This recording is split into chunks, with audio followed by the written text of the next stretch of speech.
Kemarin kan Rabu kemarin sudah pledoi ya. Pledoi yang menurut saya adalah ini pledoi konyol gitu ya. Oh ya. Mungkin ada informasi Bang? Ya iya, saya kira karena apa? Mempersoalkan Bang Aris katanya mau mengambil alih SPI atau Bang menjadi direktur. Oke. Itu gimana tuh tanggapan Bang Aris? Nah, itu saya kira enggak, itu sebenarnya ada juga Bang di salah satu podcastnya. Itu yang salah. Itu yang salah. Ya toh, si pembawa acara juga nggak mau mengejak fitnah itu fitnah. Pasti fitnah.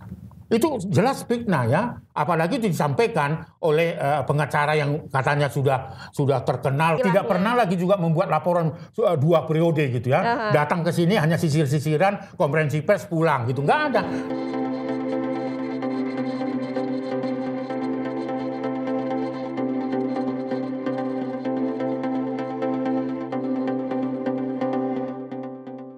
Halo sahabat anak Indonesia, jumpa lagi barengnya di Ngobras, ngobrol bareng Bang Aris. Nah, kita udah lama banget kebetulan nggak ngobras dari sekian banyak ya Bang ya. Masalah-masalah yang muncul karena memang kesibukan dari Bang Aris juga sampai akhirnya kita sekarang bisa ngobras lagi. Iya Nia, apa kabar? Alhamdulillah baik. Abang gimana kabarnya Bang? Sehat-sehat Dok. Sehat-sehat. Merdeka. Oke. Semangat karena akhirnya kasus yang sudah setahun ya Bang kurang lebih? Setahun lebih. Jadi kita hari ini memang mau bahas satu kasus SPI yang dikawal sama Bang Aris sudah 1 tahun lebih, akhirnya viral nih Bang. Tapi sebenarnya kan kebanyakan masyarakat atau bahkan ada yang bilang Bang Aris itu muncul setelah kasus ini viral atau setiap ada kasus yang viral baru muncul gitu kan. Padahal sebenarnya dari awal pelaporan kasus SPI ini Abang yang mendampingi korban begitu kan, bahkan sebelum pelaporan sudah dampingin. Kemudian juga nih Bang, kita singgung sedikit kasus Gala.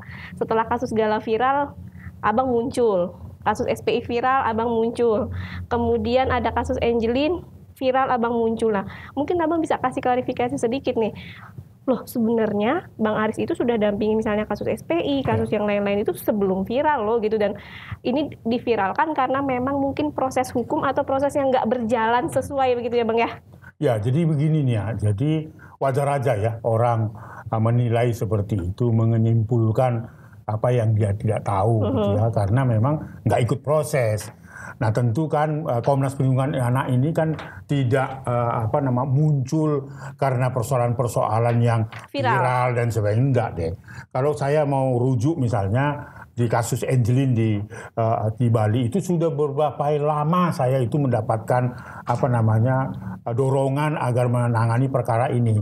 Dan saya pilih-pilih dulu itu. Jadi artinya saya mempunyai standar operasional prosedur itu dicari dulu datanya nih ya. Dicari datanya nggak semerta-merta datang. Kasus Angelin misalnya. Iya. Nah, itu lebih dari 3 bulan ya. Baru saya mau datang ke sana mengklarifikasi betulkah ini. Sebelum-sebelumnya saya kira masih ingat juga bagaimana saya menyelamatkan hampir 33 anak di daerah Tangsel ya, karena dilaporkan beberapa kali saya dapat informasi tapi tidak bisa langsung saya lakukan karena belum dapat data. Nah itu saya kira juga kita selamatkan 38 dari satu yayasan yang 2 diantaranya anak itu mengalami kekerasan seksual. Okay. Jadi pekerjaan kita itu bukan pekerjaan serta-merta kalau sudah ada seperti kasus Gala kita enggak.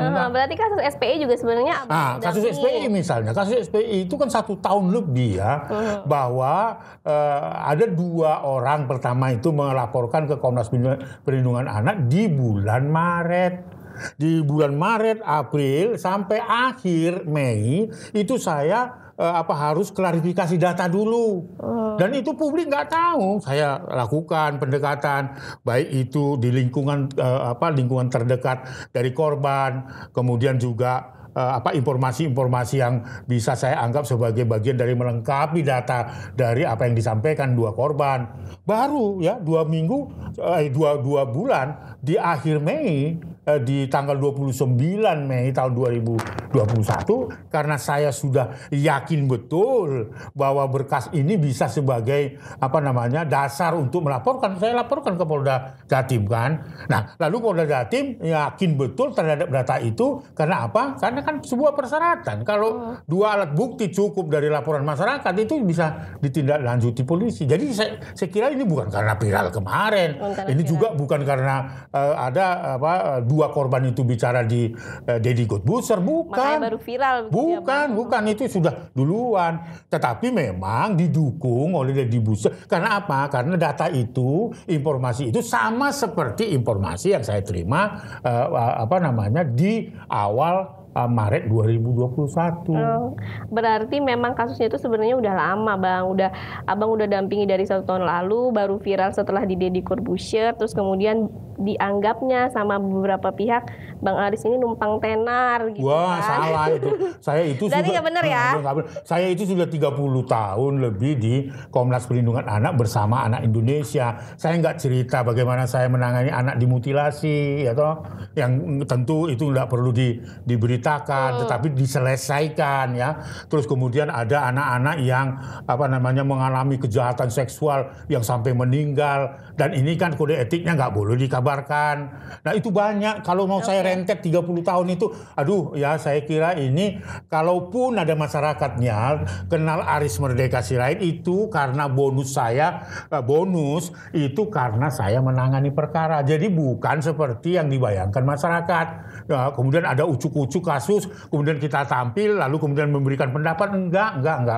Banyak kasus mulai dari 30 tahun yang lalu yang nggak bisa saya ceritakan. Ya, banyak gitu. Kemudian ya untuk apa diceritakan? Karena sebenarnya juga masyarakat juga udah pinter sih, Bang. Mana yang memang benar-benar tulus membantu, mana yang memang cuman ya udah sekedarnya aja, sebenarnya udah banyak yang tahu. Nah, nih Bang, kan dari kasakusuknya juga ada beberapa pihak yang bilang korbannya katanya banyak, 40 orang, kemudian 15 orang, menurun lagi, ternyata pelapornya hanya di cuma SPSI satu. di sekolah Selamat Pagi Indonesia. Yang abang dampingin ini kebetulan udah 1 tahun lebih ini kan, berawal dari katanya korbannya ada 40 nih, ada beberapa pihak yang menyatakan ada 40 orang, tapi ternyata kok laporannya cuma 1. Nah mungkin ini sekaligus edukasi untuk masyarakat, kok kenapa cuma 1. Nah saya sendiri Bang pernah dapat pengetahuan dari salah satu kanit PPA di salah satu Polres lah begitu, katanya kalau walaupun kasusnya sama boleh dilaporkan dengan beberapa kasus. Laporannya LP-nya beda-beda. Tapi saya juga pernah di kanit PPA yang berbeda juga, nggak tahu di tiap penyidik beda-beda gitu. Kalau kasusnya udah dilaporin 1, ya yang lain cuma bisa jadi saksi aja gitu. Nah itu menurut Bang Aris gimana? Ya jadi gini nih, jadi saya kira saya perlu jelaskan dulu. Kan tadi saya sebutkan ada 2 pelapor ya di bulan Maret itu. Lalu kemudian kan kita investigasi nih, apa ini layak untuk dilaporkan atau tidak. Kan saya kan harus hati-hati gitu kan. Lalu kemudian kita lakukan investigasi yang mendalam, ya, artinya mengumpulkan fakta-fakta yang membuat kita yakin. Nah, ketika kita lapor, yang 2 ini melaporkan, maka kan polisi membutuhkan adakah saksi-saksi korban yang lain gitu. Pada saat kita laporkan, muncullah banyak yang tanda petik waktu itu adalah korban-korban. Akhirnya ada yang dilapor di Polres Batu, ada yang melaporkan ke Polda Jatim. Itu kan diklarifikasi. Ini bisa ditempatkan sebagai saksi pelapor, ini bisa ditempatkan sebagai saksi korban. Itu dikumpulkan untuk mendukung, sekalipun itu satu yang melaporkan. Adakah saksi korban lain? Ya kan? Nah, itu artinya diyakini oleh Polda Jatim bahwa betapa diperlukan. Jumlahnya memang sampai 40. Cuma kan ini dipilah-pilah lagi, apakah ini layak untuk diteruskan menjadi saksi korban atau ini menjadi saksi pelapor, kan itu dipilah-pilah dulu. Karena polisi pasti akan melihat ini 2 alat bukti itu cukup atau tidak. Jadi kalaupun saksi pelapor hanya 1 tetapi ada saksi korban, nggak ada masalah. Karena ini yang terjadi di SPI kan, bahwa yang 14 kan akhirnya kan dipilah-pilah dari 40. Dari 40 itu kan ada beberapa yang nggak bisa ditindaklanjutin. Tetapi oleh Polda ini ada 14 yang dimintai keterangan yang bisa diletakkan sebagai saksi korban terhadap 2 pelapor yang pada akhirnya mengerucut 1 lah yang jadi pelapor. Nggak ada masalah. Gak ada masalah di situnya gitu. Bukan berarti kalau misalnya hanya satu pelapor dan saksi lain nggak ada terus nggak boleh. Wah, bagaimana penegakan hukumnya di situ? Kalau misalnya korban lain ingin melaporkan, ini sekarang ini akhirnya ada 2-3 orang yang datang ke Komnas Perlindungan Anak. Sudah saya klarifikasi ketika saya bertemu dengan yang mengaku bahwa dia adalah korban, ya itu akan kita laporkan juga. Nah, tentunya kan yang menentukan ini bisa layak diteruskan atau tidak kan polisi dengan 2 alat bukti. Saya nggak punya kewenangan itu, tapi saya memberikan informasi data-data ini layak nggak diteruskan untuk dilanjutkan ke pengadilan. Nah, nanti setelah kasus ini nanti tapi kita akan lakukan. Pendapat Bang Aris gimana tuh tentang ada misalnya penyidik yang mengatakan satu kasus yang sama tidak bisa dilaporkan lagi, atau terus kemudian ada penyidik yang berbeda bilang bisa kok dilaporin, toh korbannya beda, kejadiannya beda. Gini nih ya, bedanya gimana? Kalau beda, artinya orang yang melapor itu bisa, tetapi satu orang, katakanlah Nia, melaporkan 2 kali dengan subjek yang sama nggak boleh. Oke, misalnya saya sama Bang Aris jadi korban. Ya, betul. Terus kemudian abang jadi pelapor pertama nih, yang melaporkan saya jadi saksinya abang. Iya. Terus kemudian saya juga mau lapor. Bisa. Oke, tetapi kenapa waktu salah satu korban ini kan kemarin sempat mau lapor tuh Bang di kepolisian tapi ditolak. Nah, itulah yang menjadi menjadi soal kalau bahasa saya kan. Seharusnya enggak. Jadi memang subjek yang sama nggak boleh dilaporkan 2 kalinya. Apalagi kalau ini orangnya berbeda, boleh. Kau kan dirugikan sekarang misalnya kan, kau lapor lagi bisa. Nah, tetapi kalau kau satu subjek perkara kau laporkan 2 kali nggak boleh. Karena itu sudah cukup yang sekali itu. Nah, Bang, kasus SP ini kan sekarang prosesnya lagi replik duplik begitu ya Bang ya. Terus juga melaporkan kasus yang lain juga, kekerasan fisik di Polres Kota Batu. Tapi kan prosesnya belum ada nih, belum ketahuan sampai sekarang. Terus juga ada kasus eksploitasi ekonomi, itu sampai mana itu Bang kasusnya. Terus kemudian dengan kemarin JPU sudah membacakan tuntutan 10 tahun ya Bang, katanya 10 tahun. Itu menurut Bang Aris gimana? Apakah itu sudah hukuman yang maksimal atau belum, atau harapannya seperti apa? Ya, kalau saya ikuti ya, saya kan nggak mau mengada-ada ya, ikuti gelar kasus. Di gelar kasus itu kan dikenakan pasal alternatif dan ketentuan pasal 81, 82 dari Undang-Undang 17 tahun 2016. Itulah cikal bakalnya dirumuskan menjadi dakwaan yang didakwa oleh jaksa penuntut umum. Itu artinya itu kan berjalannya. Itu artinya bahwa 2 alat bukti cukup. Kalau nggak cukup nggak bisa diteruskan gitu loh. Saya mau jelaskan kepada netizen semua. Ini karena 2 alat, kan dari 5 alat bukti. 2 alat bukti saja udah cukup, itu bisa diteruskan ke pengadilan. Nah, itu yang terjadi di kasusnya SPI, sekalipun satu yang pelapornya. Nah, itu kan unsurnya terpenuhi, ya kan? Sehingga didakwalah si Julianto ini dengan ketentuan pasal alternatif, yakni Undang-Undang 23 tahun 2002 dan pasal 81, 82 dari Undang-Undang 17 tahun 2016. Itulah sampai sekarang kasusnya, sehingga jaksa penuntut umum menuntut sesuai dengan dakwaannya itu, yang di dalam ketentuan Undang-Undang nomor 23 tahun 2002 itu adalah maksimal 15 tahun. Tetapi ya, bisa ditambahkan 1/3 dari pidana pokoknya itu, ya 1/3 karena dilakukan oleh guru, orang tua dan sebagainya, itu otomatis bisa ditambahkan 1/3. Itu berarti Julianto itu sebenarnya nanti bisa juga dihukum 20 tahun sekalipun jaksa penuntut umum maksimalnya 15 tahun. Nanti ada pendapat dari majelis hakim bisa ditambahkan karena undang-undangnya bunyinya seperti itu. Jadi kalau niatannya saya sudah puas, ini bukan soal puas atau tidak puas, tetapi saya kalau melihat dakwaan itu ya sudah cocok itu. Yang memang begitu, undang-undang maksimal 15 tahun. Kemudian denda kan itu 300 juta. Subsidiar ya 6 bulan, lalu kemudian ada restitusi dan sebagainya, itu kan luar biasa. Nah, tentunya ini sekali lagi saya mau mengatakan ini bukan puas tidak puas, tetapi itu sesuai dengan dakwaan jaksa, karena jaksa penuntut umum berkeyakinan terhadap tuntutannya. Kalau dia tidak yakinnya, dia tidak akan menuntut saudara Julianto. Itu saya ingatkan kepada semua. Jadi ini sekali lagi bukan puas untuk tidak puas ya. Kalau mengatakan tidak puas ya, ada orang yang mau hukuman mati aja gitu. Tapi bukan itu solusinya. Nah, saya hanya mau mengikuti karena jaksa penuntut umumnya yakin terhadap tuntutannya, yakin bahwa apa yang dilakukan oleh Julianto sehingga dia dikenakan tuntutan itu. Gitu loh. Tapi menurut Bang Aris dengan JPU membacakan tuntutan kemarin, memberikan 15 tahun penjara, subsidi 300 juta, restitusi 40 juta sekian dan lain-lain. Nah, itu menurut Bang Aris ada kemungkinan atau peluang bebas kah atau hukuman akan berat?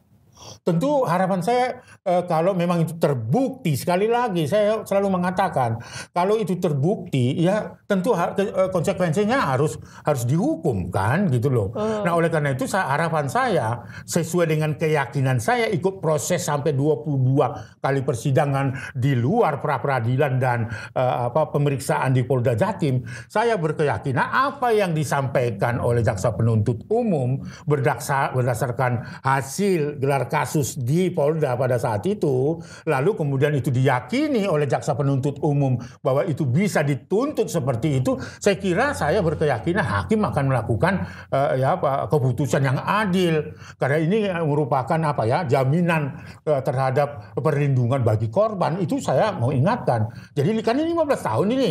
Ya saya tentu tidak bisa mendahului keputusan hakim, tapi saya ini yakin seyakin-yakinnya bahwa ini akan diputus seadil-adilnya ya.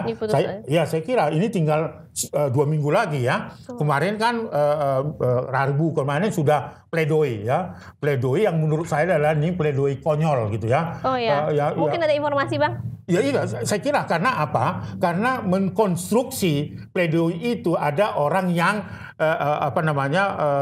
merekayasa itu, tapi tidak menyebutkan nama. Disebut ada 2 orang, laki-laki dan perempuan. Seharusnya di dalam pledoi kan harus pasti. Karena itu kan sudah keterangan dari proses persidangan. Seharusnya ada di situ nama misalnya kan, siapa laki-laki dan perempuan. Lalu kemudian yang konyol lagi, ya kan selalu mengatakan ini peristiwanya 12 tahun yang lalu. Ini ngerti nggak dengan definisi kekerasan itu? Karena menurut saya nggak ngerti deh itu, saya anggaplah konyol, tahan panik sebenarnya. Ya, bayangkan ya, dia bilang bahwa itu sebelum dilaporkan ke Polda Jatim, si pelapor dengan pacarnya sudah keluar masuk ke di hotel ya, bahkan sampai ada buktinya adalah maaf ini ada celana dalam lah. Orang ke sana itu apa urusannya? Nah, mau mengkonstruksi bahwa si saksi pelapor itu sebelum dilapor ke Polda itu sudah gonta-ganti pacar dan diduga menurut itu ada pengacara lansia itu ya mengatakan bahwa ya itu mau mengatakan bahwa sudah nggak perawan lagi, jadi bukan si Julianto tapi pacarnya gitu. Itu artinya apa? Pledoi yang konyol gitu ya. Lalu mempersoalkan yang lain, ada yang mempersoalkan Bang Aris katanya mau mengambil alih SPI atau menjadi direktur. Oke. Itu gimana tuh tanggapan Bang Aris? Nah, itu saya kira pledoi konyol gitu loh. Enggak, itu sebenarnya ada juga Bang di salah satu podcastnya. Itu yang salah, itu yang salah, ya toh. Si pembawa acara juga nggak mau mengejak fitnah itu fitnah. Pasti fitnah. Itu jelas fitnah ya. Apalagi itu disampaikan oleh pengacara yang katanya sudah terkenal tapi sudah lansia gitu. Menurut saya ya pikun menurut saya ya. Karena nggak ada fakta itu. Siapa? Saya itu adalah Komnas Perlindungan Anak seperti yang saya ceritakan tadi, menerima laporan dari manapun. Tetapi saya tidak membabi buta, saya klarifikasi semua data-data. Saya yakin terhadap data itu, dokumen itu, maka saya ajak pelapor, ayo melapor. Kemudian apa respon Abang terkait dari podcast yang ini tadi? Kita nggak perlu sebut ya Bang, tapi betul. nonton ya. Pertama, Abang dituduh akan mengambil alih SPI dan menjadi direktur. Betul. Kemudian juga Abang dibilang lembaganya ilegal. Nah, sebenarnya yang tahu informasi terkait lembaganya Komnas Perlindungan Anak ini, misalnya ada desas-desus ataupun ada konflik, itu kan artinya orang lama yang pernah di Komnas. Iya. Gitu. Dan orang lama yang pernah di Komnas ini juga ternyata menjadi saksi ahli dari terdakwa begitu ya Bang, yang dihadirkan oleh terdakwa. Pandangan Abang tentang itu beliau lagi dari gimana? persoalannya. Ini bukan perang antar pribadi, bukan kelembagaan toh. Tahu nggak si Jadi aktivis perlindungan anak ini lebih membela lembaga daripada korban. Iya, gitu. itu jadi masalah toh. Tahu nggak kita ilegal atau tidak ilegal? Nggak perlu saya jelaskan. Nggak masuk dalam agenda saya untuk mempersoalkan itu. Itu lembaga kita, lembaga masyarakat.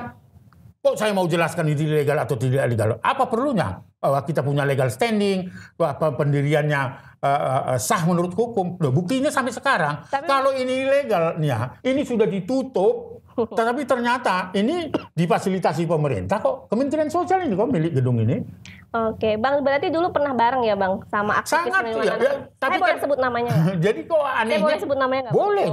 Berarti dulu pernah bareng-bareng sama Kak Seto? Betul, karena 2 kali dia sebagai ketua saya dan saya sekjen. Bang Aris kenapa nih dari konflik mulai kapan Bang? Pecah mulai kapan tuh? Itu di 2015. Oke, 2015 ini. Bentar, saya jelasin dulu. 2022 ini ya Bang? Itu 2022. Berarti sudah berapa tahun yang lalu tuh? Waktu itu kan saya baru 1 periode. Terus ada pemilihan lagi namanya lewat mekanisme Forum Nasional. Itu kebetulan meminjam gedung, menyewa gedung di SPI waktu itu. Karena belum ada masalah toh. Nah, saya dipilih di sana secara aklamasi. Ya.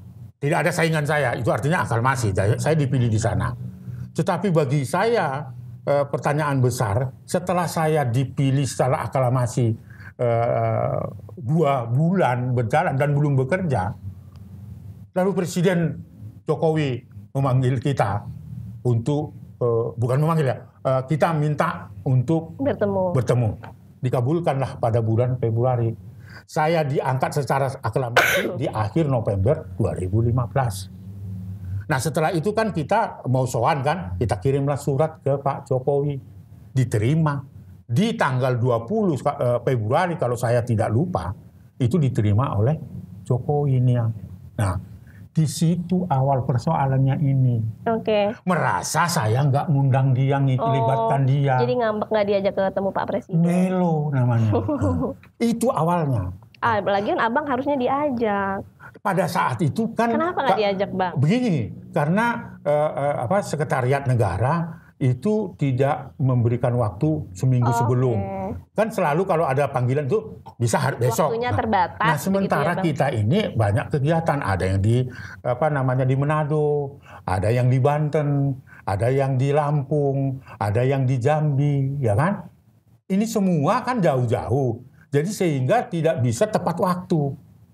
Bagi saya punya kewenangan, saya ketua, siapa yang ingin saya ajak. Bagi saya sebenarnya ya seperti Seto Mulyadi ini kan sudah sering ketemu Presiden. Apa sih? Apanya galaunya dia kalau dia tidak saya ajak, itu cikal bakalnya. Kebetulan di sana juga kami sekaligus bicara bagaimana kelanggengan organisasi supaya kita bisa dibiayai oleh negara lewat bantuan Presiden. Saya nggak ngerti apa jadi tetapi itulah cikal bakalnya. Sehingga mereka kumpulkanlah orang-orangnya di Bekasi.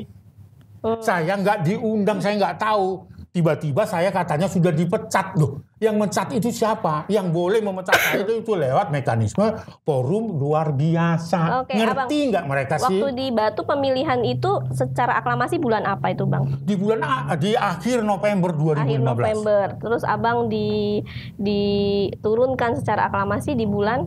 Setelah bertemu dengan Presiden di awal Maret. Kalau nggak saya lupa. Berarti belum. Karena kan tanggal 20-an saya sudah lewat 3 bulan Abang terpilih atau belum tuh?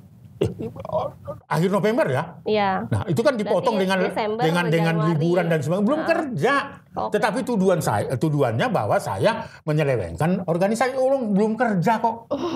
Belum kerja. Terus kemudian saya memberikan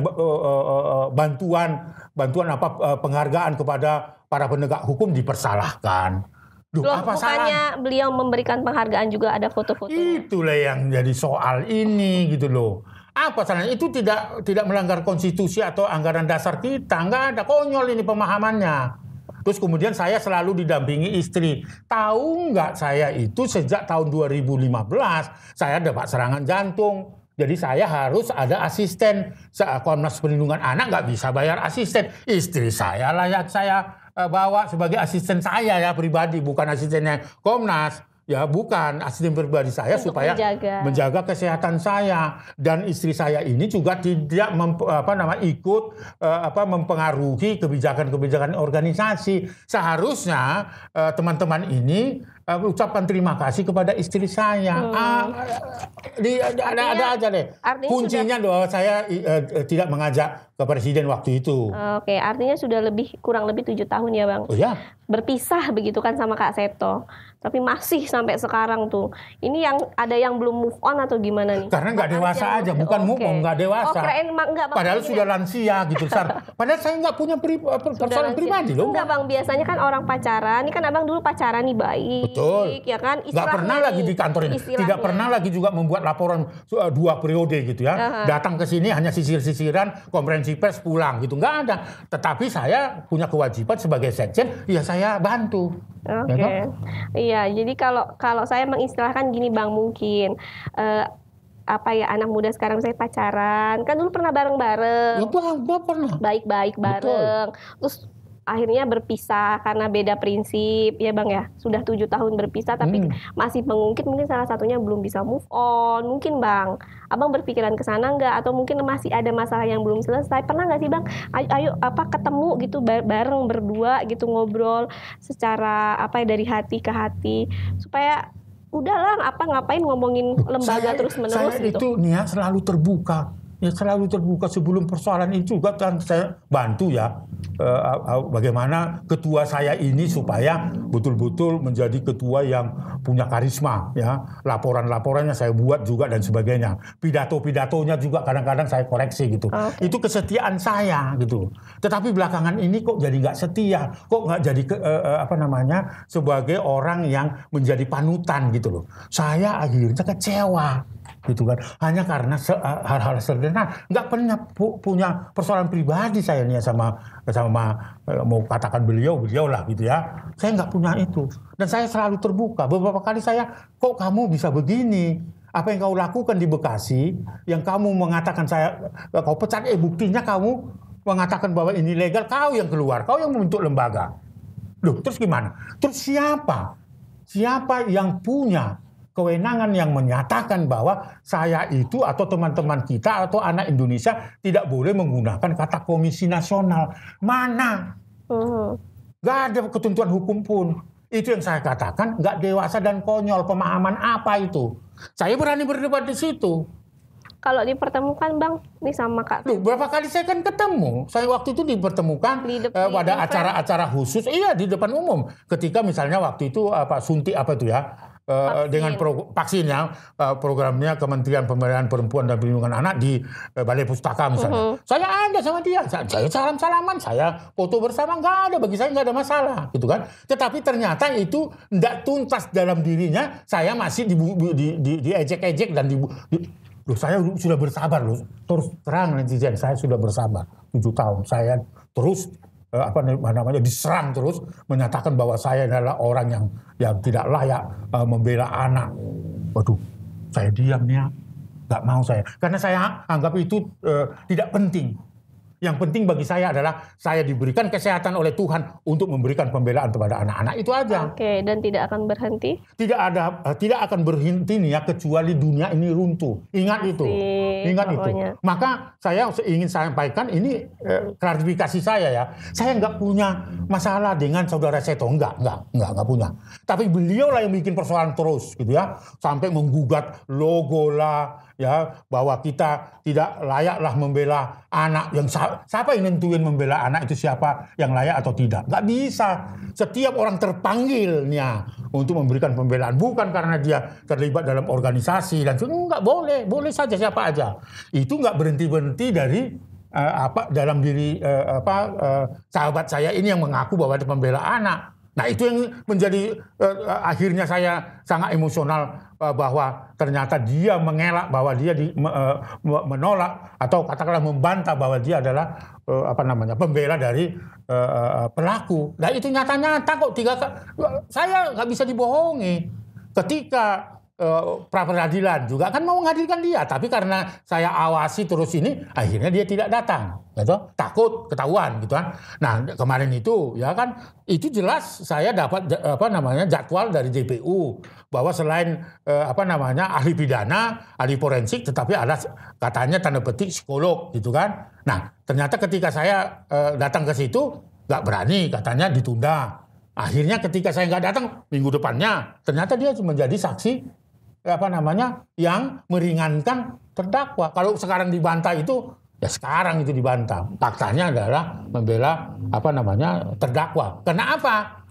Bukan karena kasus ini baru kemarin jadi saksi. Sebelum kasus ini mencuat viral begitu, dia sudah bersama penasihat hukum dari Julianto melakukan konferensi pers. Oke, Bang, kemudian ini kan kurang lebih mungkin 1-2 minggu lagi ya akan ada vonis dari majelis hakim begitu. Nah, harapan Abang untuk sidang minggu depan, pembacaan tuntutan tadi, pembacaan vonis tadi, kemudian apakah Abang juga akan hadir ke sana? Terus kemudian ke depan kira-kira akan melakukan upaya apa untuk kasus-kasus yang lain sebelum menutup, Bang? Iya, jadi kalau kita mendengar ya dari kawan-kawan media, karena saya tidak bisa memastikan, tapi saya mendapat informasi yang akurat dari proses persidangan. Saya akhirnya maaf ya, pledoi yang dibacakan kemarin oleh penasihat hukum JE, ya, saya nggak tahu siapa namanya itu, tetapi pengacara lansia gitu kan, itu menurut saya pledoi konyol. Nggak ada memang dibaca hukumnya. Yang kedua, pledoi panik dalam menghadapi keputusan hakim nanti di minggu depan. Panik. Karena mengada-ada. Bagaimana saya? Nggak bisa saya terima saya itu mau mengambil alih SPI, terus menjadi direktur. Saya sudah tua, untuk apa aku itu? Jadi berhentilah ngomong itu. Belalah saudara Julianto yang sekarang ini dituntut 15 tahun penjara. Bela dengan baik.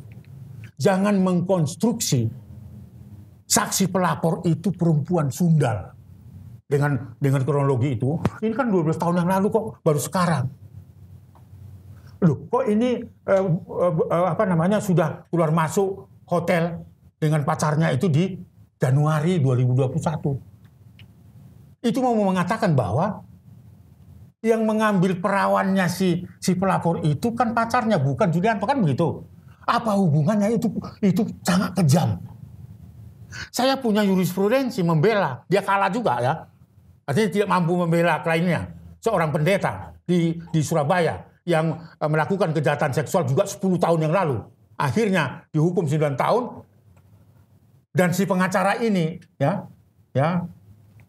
naik banding, akhirnya dihukum 12 tahun. Demikian juga kasus di Angelin. Jadi dia sudah berapa kali kalah, termasuk di kasusnya di mana ini, di Tangsel. Nggak mampu, bukan kalah ini ya, nggak mampu membela kliennya. Ngakuinya adalah seorang Aris Merdeka. Kenapa? Dalam podcast itu lebih dari 4 kali, 5 kali menyebut-nyebut nama saya. Itu berarti dia kagum kepada saya. Gitu aja saya berpikir, kagum. Kenapa? Saya tidak pernah cacat. Kalau dia menurut YouTube yang saya baca, dia pelaku kekerasan terhadap istrinya. Seorang Aris Merdeka? No. Cari dan lacak. Korupsi, melecehkan perempuan, melecehkan istri, melakukan kekerasan dalam rumah tangga, dan kejahatan-kejahatan lain, tidak ada ditemukan seorang Aris Merdeka. Tetapi pengacara lansia itu, saya membaca di YouTube. Menonton, Bang. Menuntut. Itu karena emosinya kan. Karena saya tegas itu mengatakan. Dia mengusir istrinya. Bahkan istrinya itu tidak boleh menggunakan dapur. Itu berarti tidak boleh menggunakan penggorengan. Terus ini pengacara apa seperti ini? Jadi wajar saja kalau dia mengatakan bahwa saksi pelapor itu adalah perempuan sundal. Itu saya katakan mengerikan, merendahkan martabat. Nggak akan sampai, tidak akan menyerah saya itu.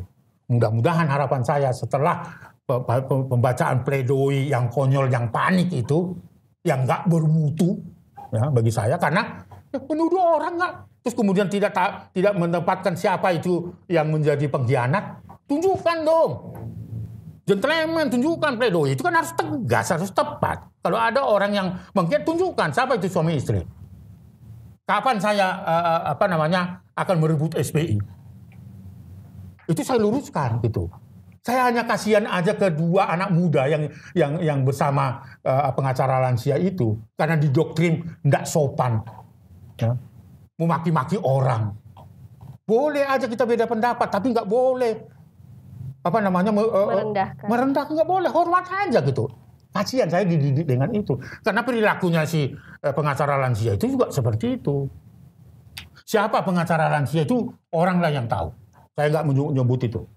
Oke, obrolannya nggak ada habis-habis ya Bang? Oh iya, kita sambung lagi mungkin Bang. Saya kira itu, saya tentu kesempatan ini saya mau sampaikan. Sebenarnya saya nggak perlu saya pikirin itu. Udah jalan aja untuk menghadapi nanti ya majelis hakim memutuskan perkara ini. Harapan saya Komnas Perlindungan Anak, harapan anak Indonesia, biarlah majelis hakim memutuskan seadil-adilnya gitu ya.